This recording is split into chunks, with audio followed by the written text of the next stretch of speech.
Hello students, welcome to my class. My name is Lata Rawat और हम पढ़ रहे हैं मेंटल एबिलिटी। सो हमारा जो टॉपिक चल रहा था वो चल रहा है यहाँ पे अर्थमेटिकल रीजनिंग। अब इसमें हमने टॉपिक पढ़े थे like simple interest, HCF, LCM, profit loss. ये हमने टॉपिक कुछ कवर किए थे हमारे लास्ट लेक्चर में। अब हम उसी लेक्चर को यहाँ पे कंटिन्यू करने वाले हैं इस लेक्चर में। तो चलिए अब और टॉपिक्स यहाँ पर हम डिस्कस करेंगे। सबसे पहले यहाँ पर आ रहा है यूनिटरी मैथड। ठीक है, अब अर्थमेटिक रीजनिंग में यूनिटरी मेथड कैसे आ गया, एक वो अलग टॉपिक है, ये अलग टॉपिक है, लेकिन कैसे ये इन्वॉल्व है देखिए।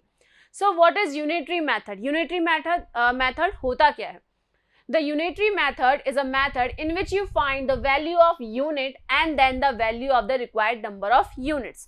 क्या फाइंड करना होता है ऐसे मेथड में? ये एक तरीका है फाइंड करने का। अब इसमें फाइंड जो भी करना होता है वो तो बात की बात है, लेकिन ये मेथड क्या काम करता है, किस तरीके से वर्क करता है, ये पहले हम बात करेंगे। तो इस मेथड में होता क्या है, विच यू फाइंड, इसमें आप वैल्यू फाइंड करते हो एक पर्टिकुलर यूनिट की। यूनिट फॉर एग्जाम्पल की एक बास्केट में 50 मैंगोज हैं, ये मुझे पता है, लेकिन अगर नहीं मालूम मुझे, मान लेते हैं कि 5 बास्केट में 25 मैंगोज हैं। ये मुझे गिवन डेटा है कि 5 बास्केट में 25 मैंगोज हैं। तो अब मुझे 1 बास्केट में फाइंड करना है कि एक बास्केट, अब ये बोला जाए कि 8 बास्केट में कितने होंगे, 5 बास्केट में कितने मैंगोज हैं, 25 मैंगोज हैं। तो 8 बास्केट में 8, ठीक है, 8 बास्केट में कितने मैंगोज होंगे? तो हम डायरेक्ट इसको फाइंड नहीं कर सकते। तो हम सबसे पहले कहाँ जंप करते हैं? हम 5 बास्केट से सबसे पहले किस में जंप करेंगे? 1 बास्केट में। मतलब यूनिट 5 बास्केट थी और उससे हम किस में आ गए? यूनिट बास्केट में। दैट मीन्स 1 बास्केट में कितने हैं? जब 1 बास्केट का फाइंड हो जाएगा देन हम किस में जंप करेंगे? जो हमें फाइंड करना है 8 बास्केट में कितने हैं। ओके, इस तरीके से ये फाइंड होता है। तो उसमें ये यूनिटरी मेथड हमारा बहुत काम आता है।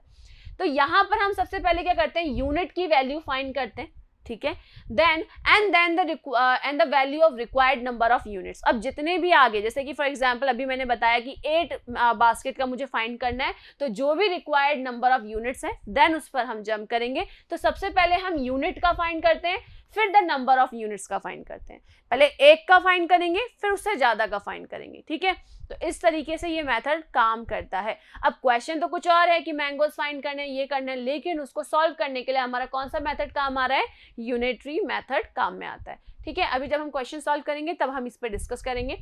चलिए अब बात करते हैं वैल्यू ऑफ 1 यूनिट। तो अब फाइंड कैसे किया जाता है?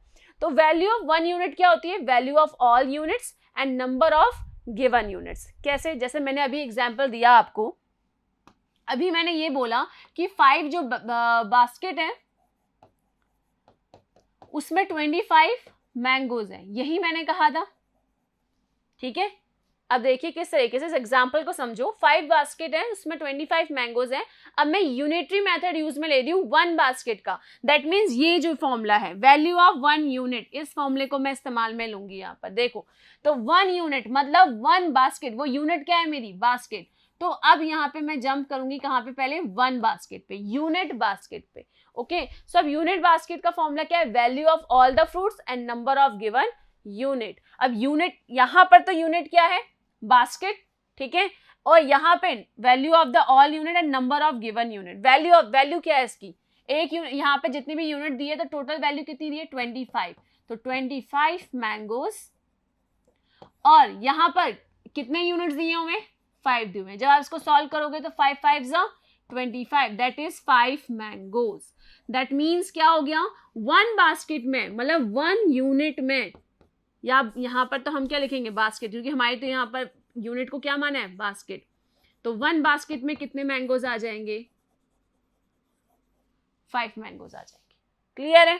ठीक है, इस तरीके से ये यूनिटरी मेथड ही मैंने इस्तेमाल में लिया है। यहाँ से मैं पहले यूनिट मेथड में, यूनिट जो बास्केट है वो मैंने फाइंड करी। तो ये जो फॉर्मूला है वो कहाँ से आया है? ये रहा, वैल्यू ऑफ ऑल यूनिट, जितनी भी वैल्यू थी उसकी, और नीचे नंबर ऑफ यूनिट्स, कितने नंबर्स ऑफ गिवन यूनिट्स हैं? दैट इज 5 यूनिट्स गिवन है, 5 बास्केट गिवन है।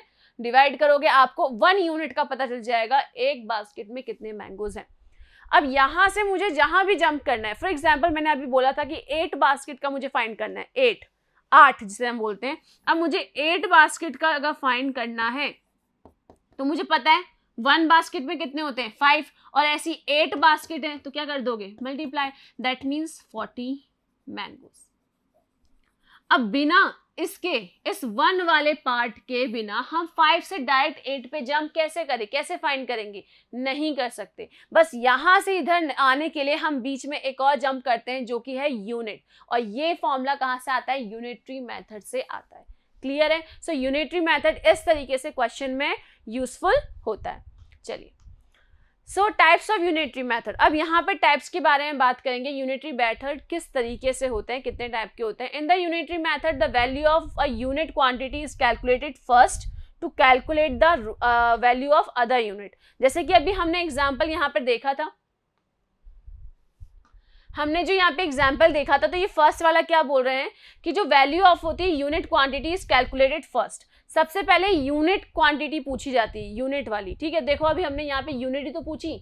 सबसे पहले मैंने 1 बास्केट का ये तो निकाला, दिया तो मुझे क्या था 5 बास्केट, निकाला किसका मैंने 1 बास्केट का सबसे पहले निकाला। तो ऐसे में क्या करते हैं हम, यूनिट क्वांटिटी को पहले कैलकुलेट करते हैं and then calculate the value of other unit. अब जो भी अदर यूनिट, फॉर एग्जांपल मैंने यहाँ 8 बास्केट का निकाला बाद में, सो बाद के और यूनिट्स हैं उनका हम बाद में निकालते हैं। सबसे पहले हम यूनिट का निकालते हैं, यूनिट चीज का, देन उसके बाद हम बाकी अदर नंबर ऑफ यूनिट्स का निकालते हैं। ठीक है, so it has 2 types of variation. अब इसमें 2 तरीके के वेरिएशंस हैं। अब वो क्या वेरिएशंस हैं, पहला है डायरेक्ट वेरिएशन और दूसरा है इनवर्स वेरिएशन। 2 वेरिएशन है, डायरेक्ट एंड इनवर्स। ठीक है, अब बात करेंगे डायरेक्ट वेरिएशन क्या होता है।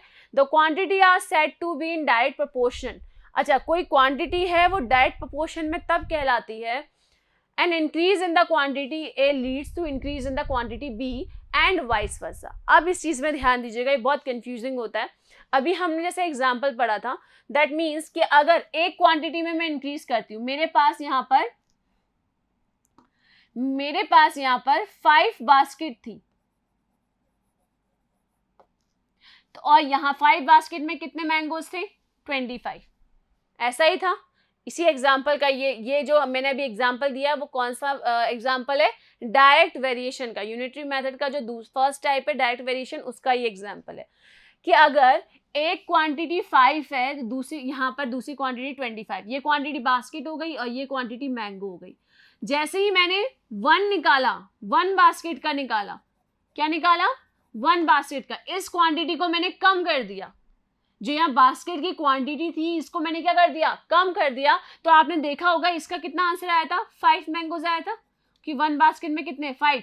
तो आप देखो जैसे ही मैंने पहली क्वांटिटी में वेरिएशन किया, कम किया, दूसरी क्वांटिटी भी अपने आप क्या हो गई, कम हो गई।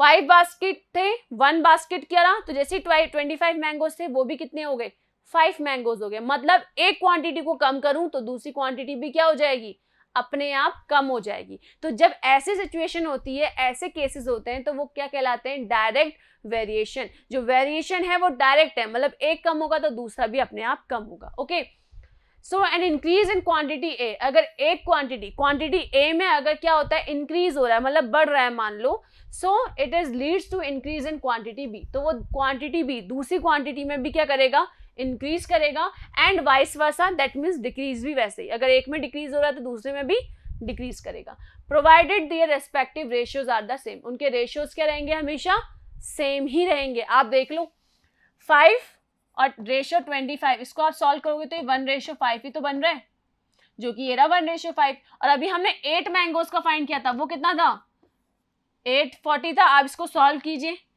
ये भी कितना निकल रहा है 1:5 निकल रहा है सॉल्व करने के बाद। मतलब सभी के, इसको भी सॉल्व करोगे 1, ये भी 1:5 है, मतलब सभी के रेशियो क्या आ गए यहाँ पर 1:5। मतलब रेशियो हमेशा क्या रहेंगे, डायरेक्ट वेरिएशन में सेम रहेंगे। ओके, चलिए, so direct variation is represent as follows. अभी डायरेक्ट वेरिएशन रिप्रेजेंट कैसे होता है, y equals to kx where k is the constant of proportionality. That means y, जो एक क्वांटिटी है y, ये x क्वांटिटी है दूसरी क्वांटिटी, और ये इक्वल टू k होता है। और k यहाँ पे क्या करता है, कांस्टेंट प्रोपोर्शनल का काम करता है, एक कांस्टेंट वैल्यू होता है।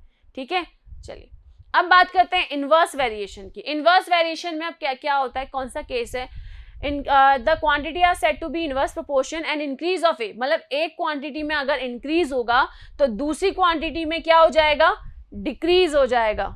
ध्यान दीजिएगा, क्वांटिटी ए में जैसे ही इंक्रीज होगा तो क्वांटिटी बी में डिक्रीज हो जाएगा, मतलब एक क्वांटिटी को मैं बढ़ा रही हूँ तो दूसरी क्वांटिटी अपने आप घट जाएगी, कम हो जाएगी। फॉर एग्जाम्पल कैसे, चलिए देखते हैं इसको। अब मान लीजिए इसका एक सबसे अच्छा तरीका है, अगर एक दीवार को बनाने के लिए मैंने 5 यहाँ पे वर्कर यूज में लिए हैं, ठीक है, मैंने एक 5 वर्कर्स को इस काम पे लगा दिया कि इस दीवार को आप बनाओ, बिल्ड करो, ठीक है। उन्होंने वो काम 2 दिन में मुझे करके दिया। कितने दिन में करके दिया? 2 दिन में। मैंने 5 आदमियों को, 5 वर्कर्स को काम पर लगाया और उन्होंने कितने दिन में वो काम करके दिया? 2 दिन में काम करके दिया। लेकिन अगर मैं 10 वर्कर्स लगा देती हूँ, कितने लगा देती हूँ? 10 वर्कर्स, तो वो कितने दिन में काम करके दे रहे हैं मुझे? 1 ही दिन में काम करके दे रहे हैं। अब इसमें क्या किया, जैसे ही मैंने वर्कर्स को बढ़ाया, यहाँ वर्कर्स की क्वांटिटी में मैंने क्या किया? इंक्रीमेंट किया, इंक्रीज किया, तो आप देखो डेज यहाँ पर क्या हो गया? कम। मतलब यहाँ पर तो, यहां से तो ये इधर इंक्रीज हो रहा है, लेकिन ये यहां से आते ही कहाँ हो जा रहा है? डिक्रीज। मतलब एक की क्वांटिटी में इंक्रीमेंट हुआ तो दूसरे की क्वांटिटी में अपने आप क्या हो गया? डिक्रीमेंट हो गया। और ये जो केस कहलाता है, ये केस कहलाता है इनवर्स वेरिएशन। ओके, सो डायरेक्ट वेरिएशन में एक क्वांटिटी, दोनों क्वांटिटी साथ में इंक्रीज और साथ में डिक्रीज होती है, बट इनवर्स वेरिएशन में एक क्वांटिटी इंक्रीज होती है तो दूसरी डिक्रीज होती है। अगर दूसरी इंक्रीज होती है तो पहली वाली डिक्रीज होती है। क्लियर है? बिल्कुल। चलिए अब हम बात करेंगे क्वांटिटी, यहाँ पे हमने यूनिटरी मेथड की तो बात कर ली। अब आ रहा है हमारा topic speed, distance and time. ये टॉपिक बहुत ही कॉमन है, आपके स्कूल से रिलेटेड है, पूरे सब्जेक्ट वाइज। ये स्पीड आपको पता है चाल होती है, डिस्टेंस हमारी जो दूरी होती है, और टाइम होता है समय, ठीक है। अब इनका रिलेशन होता है, उस रिलेशन को हम यहाँ पर, बस वो एक ही फॉर्मूला जो हमें सही से याद करना है, बाकी बहुत ही आसान है ये टॉपिक। ओके, अब देखिए relation between speed, time and distance. Speed होती है, आपने देखा होगा एक्सीलरेटर, आपके उसमें देखा होगा, आप गाड़ियाँ चलाते हो तो एक्सीलरेटर बना होता है कि जितनी इंक्रीज करोगे तो 20 से 40 आ जाओगे। दैट मीन्स आप कितनी स्पीड से चल रहे हो? 40 किलोमीटर पर आवर, मतलब एक आवर में आप 40 किलोमीटर कवर कर लोगे, ठीक है। तो उसको हम क्या बोलते हैं? स्पीड कहते हैं। डिस्टेंस को क्या कहते हैं? दूरी, कितनी दूरी आप तय कर रहे हो, ठीक है। और टाइम आपको पता ही है, टाइम समय होता है। चलिए अब इसका जो रिलेशन होता है इन तीनों टर्म्स में, स्पीड, डिस्टेंस और टाइम, इनका जो रिलेशन होता है वो हम यहाँ पे डिस्कस कर रहे हैं। वो होता है speed equals to distance upon time. क्या होता है? Speed equals to distance upon time. ये फॉर्मूला होता है, इसको तो आप बिल्कुल याद कर लीजिए, ठीक है। ये हर जगह काम आएगा, किसी में भी हो, आप साइंस लो, मैथ्स लो, सब में ये काम आएगा, ठीक है। चलिए सो अब ये फॉर्मूला क्या बताता है? This tells us how slow और फास्ट एन ऑब्जेक्ट मूव। अब ये जो स्पीड है वो क्या बता रही है? ये बताता है कि कोई ऑब्जेक्ट कितना धीरे और या कितना तेज चल रहा है। Okay, it describes the distance travel dividing by the time taken to cover the distance. तो ये क्या करता है? डिस्टेंस को क्या करता है? डिवाइड करता है एग्जैक्टली टाइम के अकॉर्डिंग, कि कितना डिस्टेंस उसने कितने टाइम में कवर किया होगा। Okay, speed is directly proportional to the distance and inversely proportional to the time. जो यहाँ पर आप देख ही रहे हो, स्पीड जो है वो डायरेक्टली प्रोपोर्शनल है। अब directly proportional, inversely proportional same वैसा ही है जैसे अभी हमने डायरेक्ट वेरिएशन और इनवर्सली वेरिएशन हमने देखा था यूनिटरी मेथड में। इससे पहले वाला जो हमारा टॉपिक था उसमें अभी हमने यहाँ पे देखा था डायरेक्ट वेरिएशन और इनवर्स वेरिएशन। बस डायरेक्ट और यहाँ पे जैसा अभी हमने कॉन्सेप्ट समझा वही यहाँ पर है, ठीक है। अब स्पीड जो होती है वो डायरेक्ट होती है किसके? डिस्टेंस के।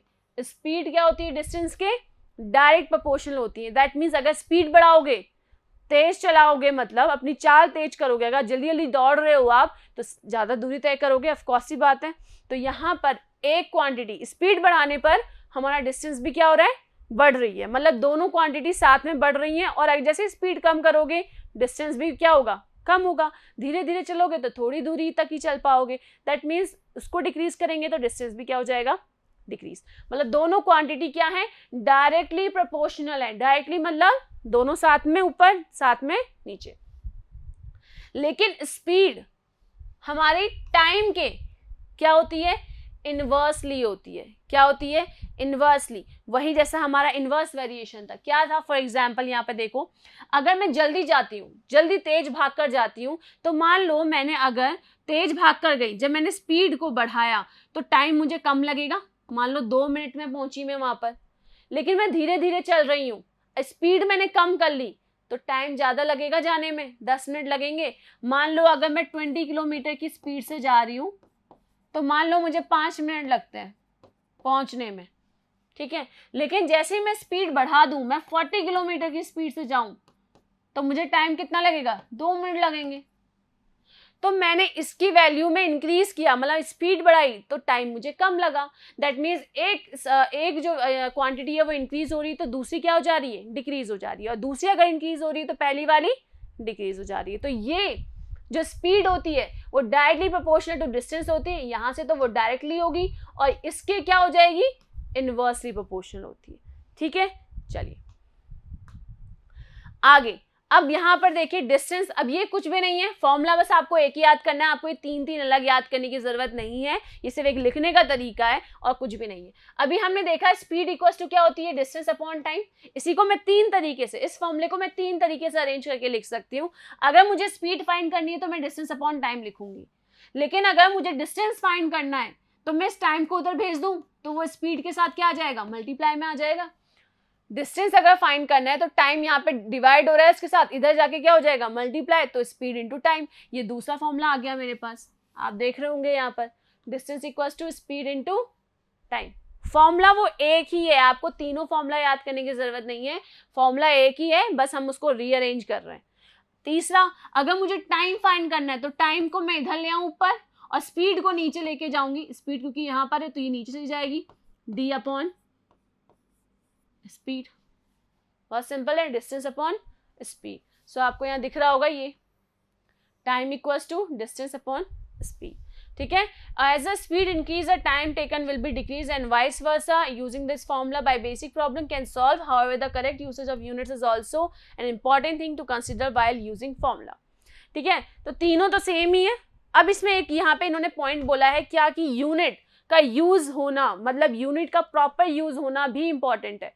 यूनिट मतलब आपको पता है यूनिट मतलब क्या होता है, जैसे कि पीछे जो यूनिट लगती है जिसमें हम उसे मेजर करते हैं, स्पीड को कैसे करते हैं, जैसे kilometre per hour, metre per hour या मीटर पर सेकेंड, और टाइम को हम किस में करते हैं, या तो मिनट में या फिर आवर में या फिर सेकंड में। तो ये क्या होती है, यूनिट। यूनिट होती है जिसमें वो क्वांटिटी क्या हो रही हो, मेजर हो रही हो। तो टाइम को हम किस में मेजर करते हैं, मिनट में, आवर में या सेकंड में। ओके, सिमिलरली अगर मैं यहाँ पे डिस्टेंस की बात करूँ तो डिस्टेंस हम कैसे मेजर करेंगे, या तो किलोमीटर या मीटर या मिलीमीटर या सेंटीमीटर या डेकामीटर, ऐसे ही होते हैं। तो ये सारे क्या होते हैं, यूनिट्स कहलाते हैं। तो हमें यूनिट्स का प्रॉपर तरीका पता होना चाहिए, उनका यूज भी हम प्रॉपर तरीके से करेंगे तो ही हमारा आंसर सही आएगा। क्लियर है। तो यहाँ पे ऐसे क्वेश्चंस भी ज्यादातर आते हैं जिसमें आंसर तो निकल जाते हैं लेकिन यूनिट चेंज कर देते हैं और यूनिट की वजह से ही हमारा वो आंसर क्या हो जाता है, गलत हो जाता है। ओके, चलिए। So unit of speed, time and distance. अब इनकी यूनिट की बात की गई है, जैसा मैंने अभी बता ही दिया आपको। Speed, distance, time can be expressed in different unit, अलग अलग यूनिट से बता सकते हैं। जैसे टाइम को हम सेकंड से, मिनट से और आवर से बताते हैं। डिस्टेंस को हम मीटर, किलोमीटर, माइल्स, फीट, ये इनसे ही बताते हैं। स्पीड को हम मीटर पर सेकंड या किलोमीटर पर आवर, इससे ही बता सकते हैं। ठीक है, तो ये सारी क्या है, यूनिट्स हैं टाइम, डिस्टेंस एंड स्पीड की। ओके, चलिए अब बात करेंगे हम यहाँ पे रेशियो एंड प्रपोर्शन की। रेशियो एंड प्रपोर्शन होता क्या है, द टू नंबर, सबसे पहले बात करेंगे हम रेशियोज की। The two number in the ratio can only be compared when they have the same unit. कोई भी दो रेशियो, तभी, रेशियो को हम हिंदी में बोलते हैं अनुपात। क्या कहा जाता है, अनुपात। इसमें और कंफ्यूज मत होना, अगर समझ में आता है ठीक है, वरना आप इंग्लिश का वर्ड याद रखो, रेशियो। ओके, सो रेशियो हम तभी कंपेयर कर सकते हैं, किसी भी दो नंबर का जो रेशियो होता है वो तभी कंपेयर कर सकते हैं जब दोनों रेशियो की जो यूनिट होती है वो सेम होती है। दोनों रेशियो की यूनिट क्या होगी, जब सेम होगी तभी हम उसे कंपेयर कर सकते हैं। फॉर एग्जाम्पल, मैं बोलती हूँ कि मैंने दो बुक्स खरीदी और यहाँ पे बोले दो मैंने यहाँ पर स्पून्स खरीदे। अब मुझे इन्हें कंपेयर करना है, तो मैं कैसे कंपेयर करूंगी, अगर मुझे इनका वेट भी नापना है तो मैं कैसे नापूंगी, क्योंकि एक स्पून का वेट अलग होगा और एक बुक का वेट अलग होगा। तो हमेशा हमें पीछे की जो यूनिट है वो हमारी सेम होनी चाहिए, तभी हम उन नंबर्स का क्या निकाल सकते हैं, रेशियो निकाल सकते हैं। इन दोनों नंबर का रेशियो हम तब तक नहीं निकाल सकते जब तक इनके पीछे की यूनिट्स सेम नहीं हो, ठीक है। तो रेशियो हम तभी निकालते हैं जब यूनिट सेम होती है। So the sign used is denoted by the this sign. अब ये रेशियो बताते किस तरीके से, ये दो डॉट्स बनते हैं यहाँ पर, इस तरीके से रेशियो बताते, दैट इज 2:1, 1:4। तो इस तरीके से दो डॉट बीच में आते हैं, ये रिप्रेजेंट करने का तरीका है, okay. A ratio can be written as fraction. Ratio को हम फ्रैक्शन में भी लिख सकते हैं, जैसे कि अगर यहाँ पे 2/5 है, ये इसको हम ऐसे लिख देंगे, 2/5 भी लिख सकते हैं, और इसी चीज को हम 2:5 भी लिख सकते हैं, ठीक है। तो हम रेशियो को फ्रैक्शन की फॉर्म में भी लिख सकते हैं और फ्रैक्शन को रेशियो की फॉर्म में भी लिखा जा सकता है, okay. We happen to see various comparison to say ratio in our daily life. हमारे रोज की जिंदगी में हम कहीं ना कहीं तुलना करते हैं। अनुपात मतलब किसी दो चीजों को नापना, तोलना, एक तरह से कंपेयर करना। तो हम हमेशा ये यूज में लेते ही हैं। आपको पता है हम हर चीज जो भी खरीदते हैं उन्हें पहले हम तोल के देखते हैं, प्राइस के अकॉर्डिंग देखते हैं, किसी के एक्सपेंडिचर के अकॉर्डिंग देखते हैं। कोई घर खरीदेंगे तो हम उसकी जगह को कंपेयर करेंगे, उसकी प्राइस को कंपेयर करेंगे, बहुत सारी चीजें कंपेयर होती है, तो वो रेशियो के अकॉर्डिंग होती है, okay. Now, hence the ratio can be represented in the three different forms such as, तो तीन तरीके से रेशियो को बताया जा सकता है। एक तो है ये फ्रैक्शन की फॉर्म, एक है ये रेशियो की फॉर्म, ठीक है, और थर्ड आपको यहाँ बताया जाएगा A to B। इसी को मैं क्या लिख सकती हूँ, 2:5, ये थर्ड तरीका है। तो रेशियो को लिखने के तीन तरीके हैं यहाँ पे, फ्रैक्शन, ये रेशियो और 2:5। इस तरीके से हम तीन तरीके से लिख सकते हैं, 3 वे ऑफ रिप्रेजेंटिंग यहाँ पर दी हुई है। सो की पॉइंट्स टू रिमेंबर, अब जो आपको याद रखना है इसमें, ठीक है, वो क्या है, the ratio should exist between the quantities of the same kind. जो रेशियो है वो हमेशा क्वांटिटी, जो सेम क्वांटिटी है उन्हीं के बीच में होना चाहिए। ऐसा नहीं है कि मैं केले और कपड़ों के बीच में कंपेयर कर रही हूँ, मैंने बोला ये केले अच्छे हैं या वो कपड़े अच्छे हैं, क्योंकि यूनिट सेम होनी चाहिए। कि मैंने इस शॉप से अगर एक ग्लास खरीदा है और दूसरे शॉप से भी मैंने एक ग्लास खरीदा है, तो दोनों की यूनिट क्या है, ग्लास ही है, दोनों सेम है, तो अब मैं कंपेयर कर सकती हूँ किसका बेटर है।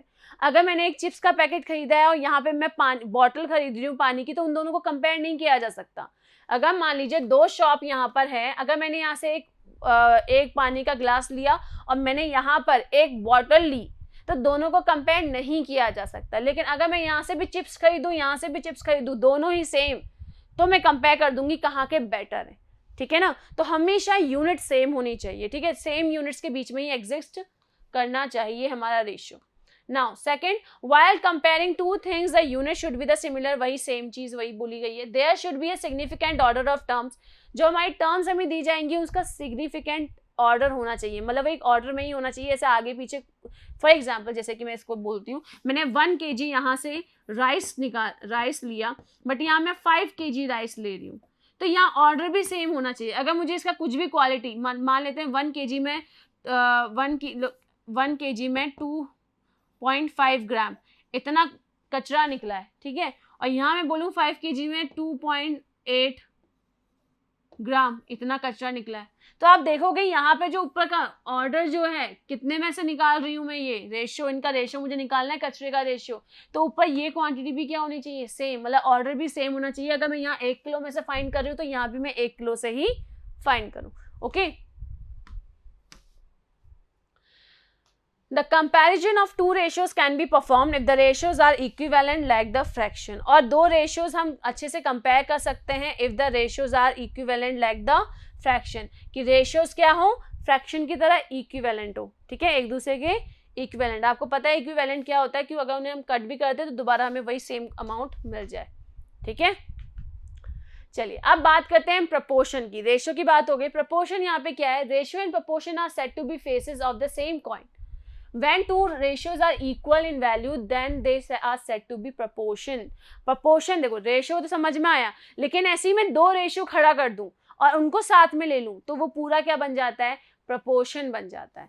देखो किस तरीके से, the same coin when two ratios, जब दो ratios are equal in value और वो भी इक्वल हो साथ में, तो वो पूरा हमारे पास क्या कहलाता है, प्रपोर्शन कहलाता है।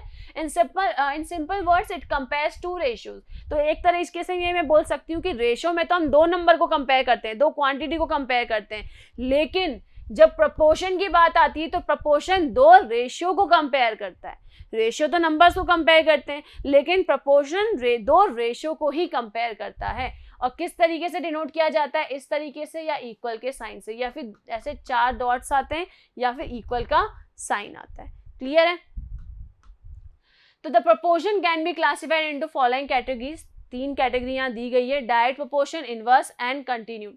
डायरेक्ट और इनवर्स वही सेम है, कंटिन्यू यहाँ पर आपको एक नया मिलेगा, अभी से हम देखेंगे किस तरीके से। कंटिन्यूड वैसे डायरेक्ट नहीं होता है, कंटिन्यू में रहता है, ठीक है। मतलब वो चारों जो हमारे पास आएंगे, 2 रेशियो इधर के 2 रेशियो इधर के, वो कंटिन्यू फॉर्म में मिलते हैं हमें, ठीक है। डायरेक्ट इनवर्स वही है कि एक रेशियो का बढ़ रहा है दूसरा कम होगा, इनवर्स आ गया। डायरेक्ट है ये रेशियो इंक्रीज हो रहा है तो इधर का रेशियो भी इंक्रीज होगा, ठीक है।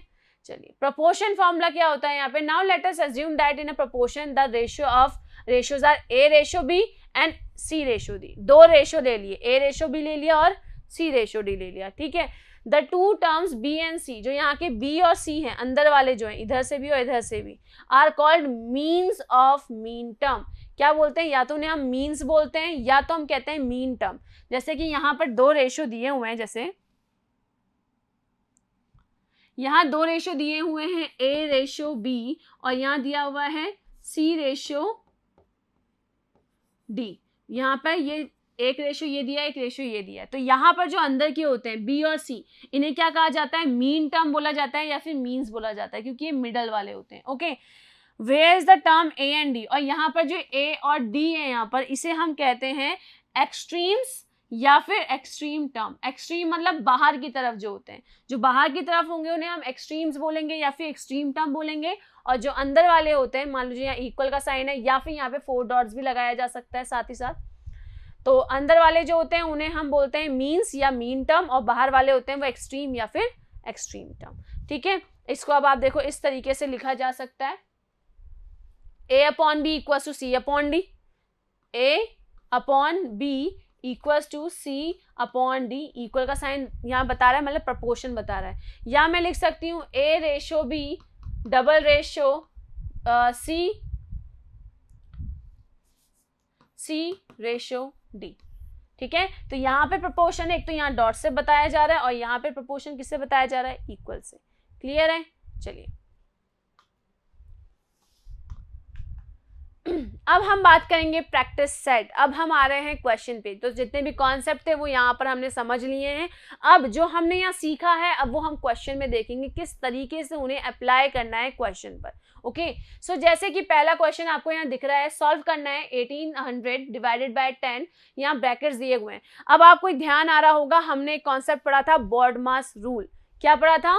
BODMAS rule. इसको मैं थोड़ा सा बड़ा यहाँ पे लिख देती हूँ। क्या है हमारे पास, 1800 divided by bracket 10, then small middle वाला bracket, then small bracket, then 12 minus 6, then closed, then plus, then again bracket 24 minus 12, then small bracket, then middle bracket and then bigger वाला। ठीक है, चलिए अब आप यहाँ पर देखिए, हमने पढ़ा था बॉडमास रूल।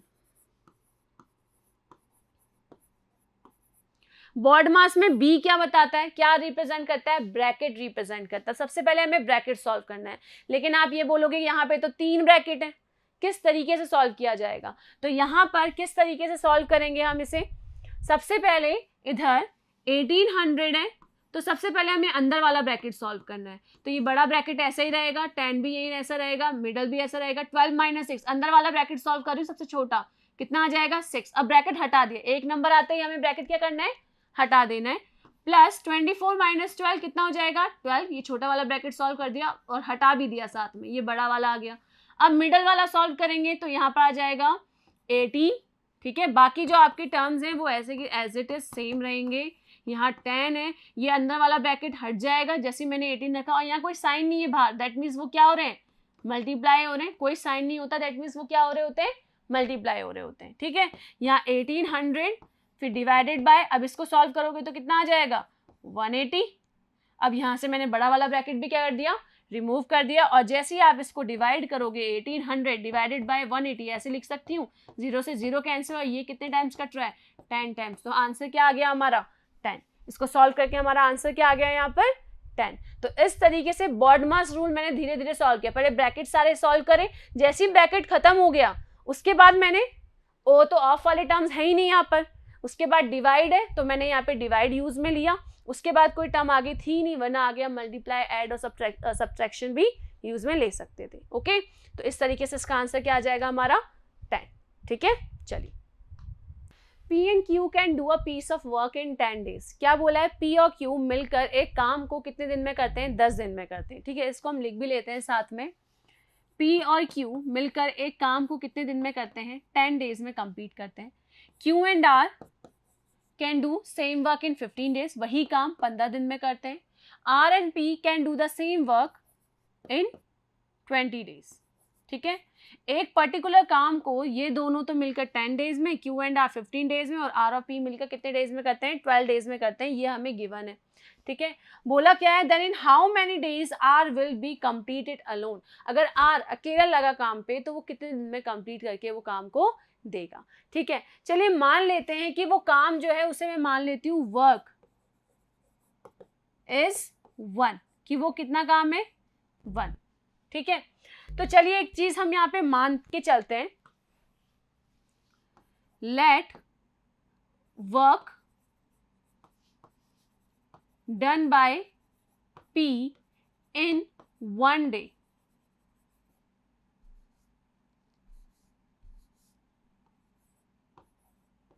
ठीक है, जो P एक दिन में, मान लेते हैं कि P जो है वो एक दिन में कितना काम करता है, स्मॉल p इतना काम करता है। ठीक है, सिमिलरली यहाँ पर जो Q है वो एक दिन में कितना काम करता है, स्मॉल q, और सिमिलरली जो R है वो एक दिन में कितना काम करता है, इतना काम करता है, मान के चलते हैं। तो चलिए यहाँ फर्स्ट है कि P और Q मिलके कितना काम करते हैं, 10 उस काम को 10 दिन में करते हैं। तो अगर काम 1 है, ठीक है, तो एक दिन का काम कितना होगा, अगर वो 10 दिन में कंप्लीट कर रहे हैं तो एक दिन में कितना काम कंप्लीट किया होगा उन्होंने, 1/10। और किसने किया है, P और Q ने। तो P ने एक दिन का काम P का तो ये रहेगा, और Q का ये। ध्यान से समझना है इसको, एक दिन का P का एक दिन का काम P, और Q का एक दिन का काम Q, और दोनों ने मिलकर उस काम का एक दिन में कितना काम किया होगा, उस पूरे वर्क का पूरा वर्क क्या है माना मैंने, 1, उस 1 का कितना किया होगा, 1/10, क्योंकि पूरा वो कितने में कर रहे हैं, 10 दिन में कर रहे हैं, तो एक दिन में कितना किया होगा, 1/10, एक पार्ट किया होगा। ठीक है, सिमिलरली अगर मैं Q और R का लिखूंगी तो Q और R ने एक दिन में काम, उस वर्क का वो जो वर्क है वो भी उसका एक दिन में कितना काम किया होगा, 1/15। सिमिलरली R और P इन्होंने भी एक दिन में जितना काम किया उस काम का कितना हिस्सा किया होगा, 1/20। पूरा 20 डेज में किया है तो उसका कितना हिस्सा क्या होगा, 1/20 किया होगा। अब आगे बात करते हैं। अब मैं क्या करूंगी, इन तीनों इक्वेशंस को यहाँ पे क्या कर देती हूँ, ऐड कर देती हूँ। So P plus Q plus Q plus R plus R plus P equals to 1/10 plus 1/15 plus 1/20। Clear है, इसको सॉल्व करें तो 2P plus Q plus R equals to कितना आ जाएगा। अब मैं इनका क्या लिखूंगी, यहाँ पर एलसीएम लूंगी। यहाँ पर इनका आप एलसीएम निकालोगे तो ये 10, 15 एंड 20, यहाँ पर आपका इसका एलसीएम निकल जाएगा। 5 2 ज़ा 10, 5 3 ज़ा 15, 5 4 ज़ा 20, 2 1 3 एंड 2, 5 2 ज़ा 10, 10 2 ज़ा 20 एंड 23 ज़ा 60। दैट मीन्स यहाँ पर 60 आ गया। 10 की टेबल में 60, 6 10 दैट इज 6, प्लस यहाँ पर आ जाएगा 4, प्लस यहाँ पर 3, ऐड कीजिए कितना आ गया, 13/60। क्लियर है, चलिए। तो अब यहाँ पर ये 2 है, यहाँ 2 मल्टीप्लाई हो रहा है, इधर जाके इसको भी मैं डिवाइड में ले जाऊँ, यहाँ पर नीचे अपॉन में 2। सो यहाँ पर P plus Q plus R equals to, ये आ चुका है। आगे देखिए, यहाँ से P प्लस Q की वैल्यू मैं यहाँ से पुट कर दूँ 1/10। सो ये 1/10 यहाँ पर प्लस में, इधर जाके क्या हो जाएगा, माइनस में, तो 13, 6 2 12, ये 120, और यहाँ पर आ जाएगा मल्टीप्लाई में, यहाँ डिवाइड में क्या आ जाएगा इधर। अच्छा इसकी वैल्यू है 1/10, अच्छा प्लस में है इधर, इधर जाकर -1/10 ये बन जाएगा। अब इसको सॉल्व करते हैं। यहाँ पर r की वैल्यू आपके आ जाएगी 120, जैसे आप एलसीएम लोगे इधर आ जाएगा 13 - 12 दैट इज 1/120। सो r अगर एक दिन में उसका कितना काम हो रहा है, उस पूरे काम का 1/120, एक दिन में वो इतना काम कर रहा है, तो वो पूरा काम जो r कितने दिनों में करेगा, 120 डेज में कंप्लीट करेगा। ठीक है, ये तो एक दिन का काम है और उस काम का वो काम एक दिन में कितना हो रहा है ये लिखा है, लेकिन टोटल कितने दिनों में करेगा पूरा काम, 120 डेज। एक दिन का अगर 1/20 है, ऐसे कितने दिनों में ये पूरा कंप्लीट करेगा, पूरा 1 कब बनेगा, जब मैं इसे 120 से मल्टीप्लाई करूंगी, दैट मीन्स 120। तो आर पूरा काम कितने दिनों में करेगा, 120 डेज में कंप्लीट करेगा। दैट इज डी ऑप्शन हमारा यहाँ पे करेक्ट है। ओके, तो इस तरीके से आप इसे सॉल्व करोगे। चलिए आगे देखिए next question. 2 bus tickets from city a to b and 3 tickets from city a to c cost 77 rupees. ठीक है, यहाँ पर ए से बी पर जाने के लिए 2 टिकट तो ए से बी पर गए और 3 टिकट ली गई हैं ए टू सी, मतलब ए से सी सिटी पे जाने के लिए, और दोनों का कॉस्ट मिलाकर, पूरा कॉस्ट मिला के कितना बैठा, 77 रुपीज। फिर वापस से 3 टिकट तो ली हमने ए टू बी, पहले 2 टिकट ली थी, अब 3 ले ली है, और ए टू सी का हमने 2 टिकट लिए हैं, तो कॉस्ट बेटा हमारा 73। तो what are the fares for cities B and C respectively from A. तो इन दोनों का हमें फेयर बताना है अलग अलग। तो देखिए ए टू बी को हम मान लेते हैं, ए टू बी का फेयर मैं एक्स मान लूं कि ए से लेकर बी तक जाने के लिए जो फेयर है वो एक्स रुपीज होगा, और ए से लेकर अगर हम सी को जा रहे हैं, सी सिटी में जा रहे हैं, तो उसका फेयर वाई रुपीज होगा। इसे हम मान के चलते हैं।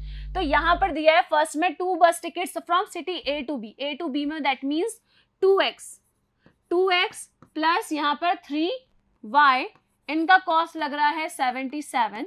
ठीक है, और जब यहाँ पर आगे 3 tickets of a to b plus 2 tickets of a to c that means y, इसका फेयर लग रहा है 73। 2 इक्वेशंस मेरे पास यहाँ पर आ चुकी है, और 2 यहाँ पे वेरिएबल भी हैं, और हमें वही फेयर फाइंड करना है। इन दोनों का फेयर मैंने एक्स और वाई माना है, और यही फेयर्स मुझे फाइंड करने हैं कि बी और सी पे जाने के लिए दोनों का अलग अलग फेयर क्या है। तो यहाँ पर एक्स और वाई है, मुझे यहाँ पे 2 इक्वेशन मिल गई, 2 वेरिएबल मिल गए। लीनियर इक्वेशन आपने पढ़ी होगी अगर मैथ्स में, तो यहाँ पर जितनी इक्वेशंस होती हैं, जितने वेरिएबल्स हैं, उन्हें सॉल्व करने के लिए, उनकी वैल्यू निकालने के लिए उतने ही इक्वेशंस की जरूरत होती है। सो यहाँ पे 2 वेरिएबल्स हैं, तो हमारे लिए 2 जो इक्वेशंस है वो इनफ है, काफी सफिशिएंट है। चलिए सॉल्व करते हैं। एक काम करते हैं, फर्स्ट इक्वेशन को मैं 3 से मल्टीप्लाई कर देती हूँ, एंड सेकेंड वाले इक्वेशन को मैं 2 से मल्टीप्लाई करूंगी। अब क्यों मैं ये करूंगी अभी आपको ये पता चल जाएगा, क्योंकि मुझे इनमें एक की वैल्यू आगे x की वैल्यू क्या करनी है, बराबर।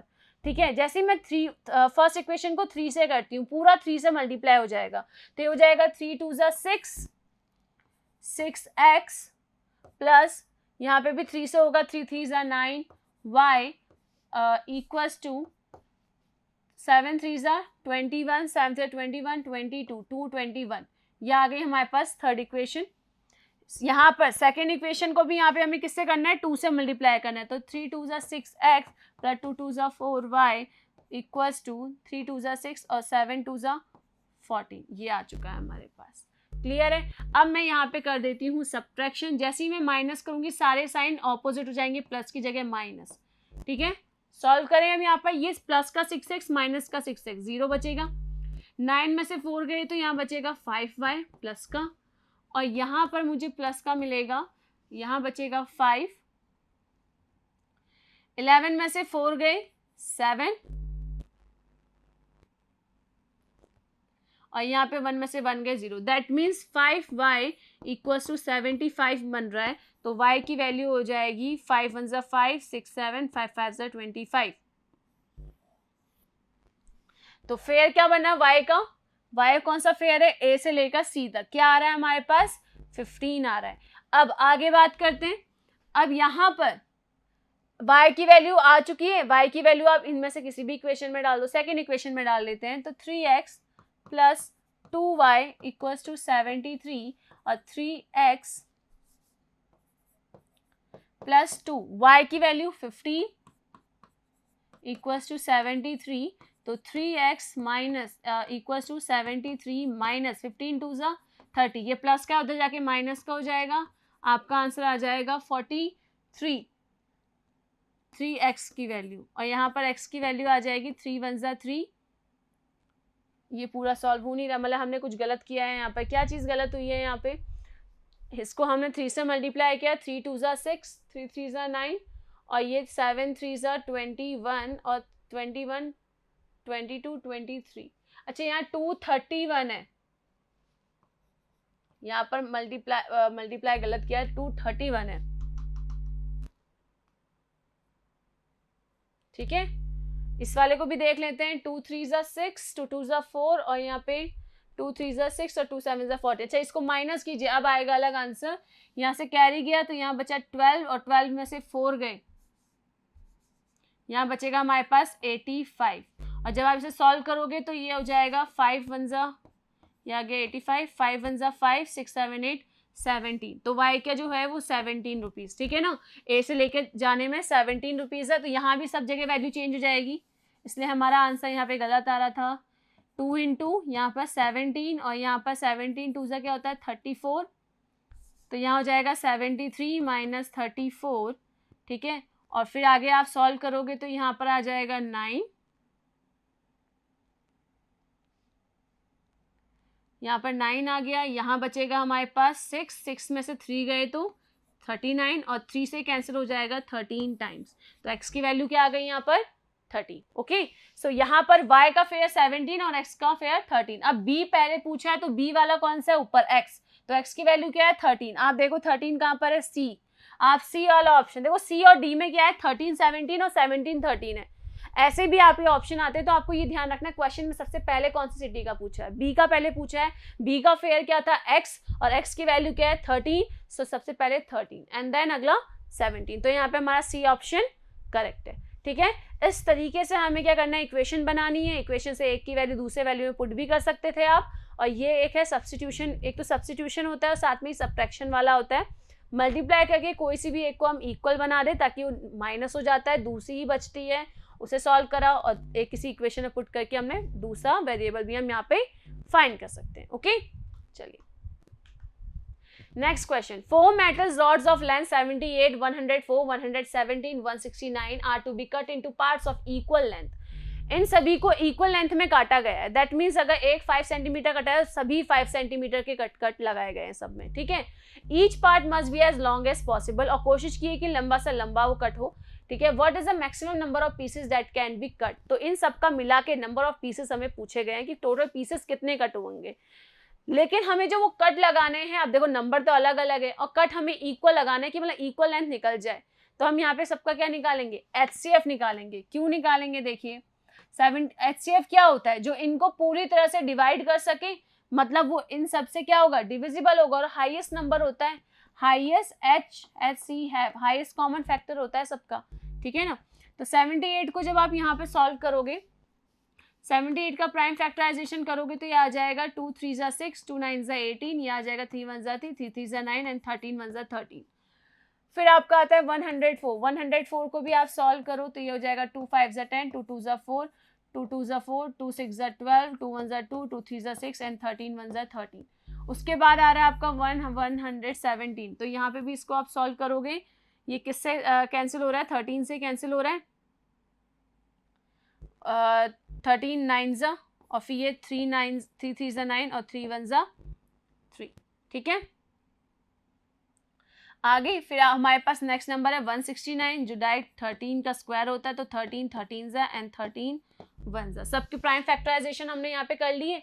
चलिए 78 हो गया, 104 हो गया, 117 हो गया, और 169 हो गया। इसका कितना है 3 3 एंड 30, यही है। 104 का है 2 इंटू 2 इंटू 2 इंटू 13, यहाँ पर 117 का है 13 इंटू 3 इंटू 3, और यहाँ पर है 13 इंटू 13। अब यहाँ पे कॉमन क्या आ रहा है, आप देख रहे होंगे 13 आ रहा है सब में कॉमन, ए की। तो HCF यहाँ पर हो गया इन सभी का क्या हो गया 13, दैट मीन्स 13 सेंटीमीटर का पीस हर किसी में से कट सकता है आराम से, ठीक है। अब अगर मैं 13 को 78 से इससे काटूं तो कितनी बार कट रहा है ये 13 6 जा, तो 6 पीसेस तो इस वाले इसमें से कितने हो गए 6 पीसेस हो गए, प्लस ये कितनी बार कट रहा है 13 8 जा, और ये कितनी बार कट रहा है 13 9 जा, और ये कट रहा है 13 13 जा। अब आप इसको सॉल्व कर लीजिए, ऐड करोगे तो आपका आंसर आ जाएगा यहाँ पर 6 7 8 9 19 16 17, दैट मीन्स 16 कैरी 1 36। तो इसको सॉल्व करोगे तो आपके आ जाएंगे 36 पीसेस, ठीक है। तो आपके यहाँ पे कितने पीसेस आ जाएंगे 36 पीसेस यहाँ पर आ जाएंगे, क्लियर है। तो मैंने यहाँ पे क्या निकाला HCF, एक ऐसा नंबर फाइंड करना है जो इन सभी को क्या कर ले डिवाइड कर ले, क्योंकि हमें इनको क्या करना है इक्वल पार्ट्स में तोड़ना है और सभी को तोड़ना है। तो हमने क्या निकाला HCF निकाला, और सभी से हमने देखा कि इसके कितने टुकड़े हो जाएंगे, इसके कितने हो जाएंगे, सबके हमने लिखा और उन्हें ऐड कर दिया, ये total number of maximum number of pieces हो जाएगा। दैट मीन्स हमारा यहाँ पे ऑप्शन नंबर ए जो है वो करेक्ट है, ओके।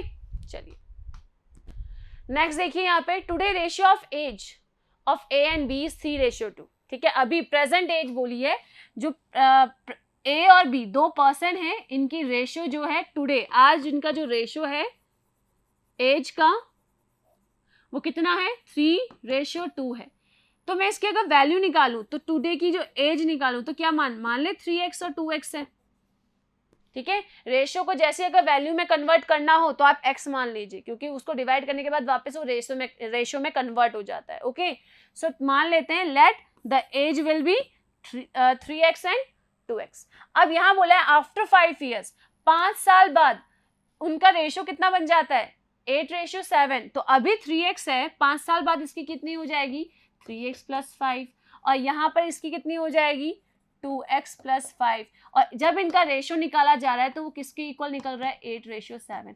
अभी हमने देखा था रेशियो, जब हमने पढ़ा था तो रेशियो में हमने देखा था इसका एक अलग तरीके से भी लिख सकते हैं, कैसे 3x + 5 अपॉन 2x + 5 = 8/7। सही है, दोनों के 5 साल बाद है तो 5 साल इंक्रीज कर दिए मैंने, ऐड कर दिए। अब यहाँ पर सॉल्व कर दूँ तो ये क्रॉस मल्टीप्लाई कर दूँ, 7 3 = 21x, 7 5 = 35, यहाँ पे 8 2 = 16x + 8 5 = 40। सो 16 में से यहाँ पे 20 में 16 गया, यहाँ पर आ जाएगा 5x, 21 में से गया, और यहाँ पर इधर इसको उधर लेके जाते हैं इक्वल टू कितना बचेगा 5, और x की वैल्यू आ जाएगी 1। क्लियर है, क्या किया 21 में 16 माइनस किया, आ गया हमारे पास 5x, 40 में से इधर लेके गए 35 माइनस किया, बचा 5, और x की वैल्यू मेरे पास यहाँ पर आ गई 1। अब बोला क्या है what is the sum of the age of both, दोनों की एज का सम निकालो। तो दोनों की एज कितनी थी अभी 3x और 2x, x की वैल्यू क्या है 1 है, दैट मीन्स इसको अगर मैं 1 से मल्टीप्लाई करूंगी, इसको भी मैं 1 से मल्टीप्लाई करूंगी, दैट मीन्स इसकी 3 ईयर्स होगी और इसकी 2 ईयर्स होगी सॉल्व करने पर। और दोनों की एज का क्या पूछा गया है सम, तो ऐड कर दो 3 + 2 = 5। तो हमारा यहाँ पर आंसर क्या हो जाएगा 5, ठीक है। सो 5 years, that is option number जो सी है हमारा वो करेक्ट होगा, ओके। सो आपका ये लेक्चर यहीं पे एंड होता है, लेकिन ये क्वेश्चंस हम कंटिन्यू करेंगे हमारे नेक्स्ट लेक्चर में। Thank you.